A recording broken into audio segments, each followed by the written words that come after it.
think it is very important that we provide clear and thoughtful code for both residents and for people who are looking to move to the city and perhaps build and invest in the city of Decatur, so that we can preserve the neighborhood that we all love and keep it an attractive place and a very functioning place for the next decades to come.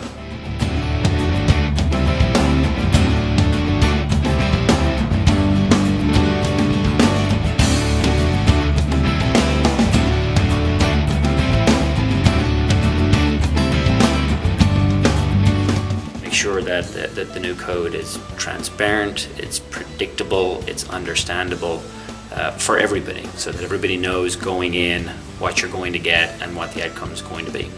I'm hoping that Decatur will be able to come to some resolution that is equitable and fair and promotes growth and at the same time meets the needs of a small but growing community. Allow us to create a more unified end product within our city, however we decide to proceed, and that we take all of these interesting ideas that we want to accumulate, but make sure in the end that we come up with a more cohesive looking community and actually establish some aesthetic control so we don't have quite as piecemeal of approach to the design process here in town. We've got a beautiful city with wonderful trees, but they're aging, and so we have to think about how we're going to replace those and maintain that canopy, and then also infill housing. We have some very unique and beautiful neighborhoods in Decatur, and I want to think about how we allow that new housing to come into the city and still fit with the character and scale of the homes around them.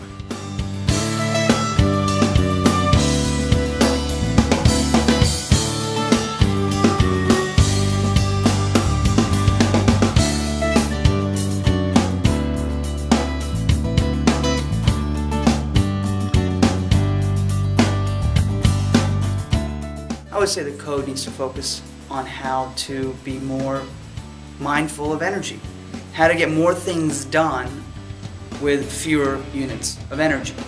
And when we think about it in that context, we can start thinking, well, how do we design our neighborhoods to where we get people out of their cars and walking? Less energy. How do we design our homes, build our homes, where they use less energy? Take our building code and our zoning code and match it as closely as possible to the strategic plan and the goals that the citizens of the city have had in 10-year increments for a really long time, and see if we can really address the issues of scale and mass residential, how we provide for different types of housing and different types of commercial developments within the city limits. Provide neighborhoods that have mixed occupancies, whether it be 1 and 2 family dwellings mixed with single family or multiple family dwellings mixed with single family. When they talk about diversity and allowing small houses or rental units and clustering them, I don't know that that's not diversity if you cluster those in separate areas, you know? Like, this is where the giant houses are and this is where the small houses are. I think what's nice is that there is like a mix.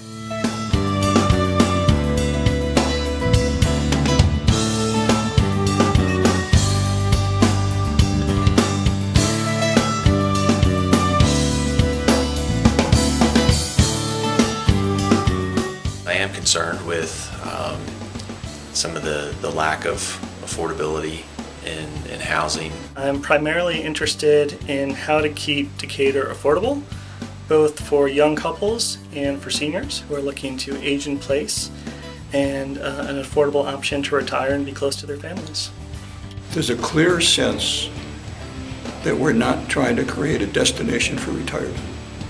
We're talking about a place for people to be able to stay here and live here. Housing prices make it very difficult for younger people who really want to make a life in Decatur, starting from maybe just a few years out of college to spend their entire lives here. There's a lot of great ideas in the strategic plan about developing affordable housing and affordable rental and home ownership, but ensuring that the Unified Development Ordinance actually codifies that and allows developers in the city to work together, I think is the next logical step.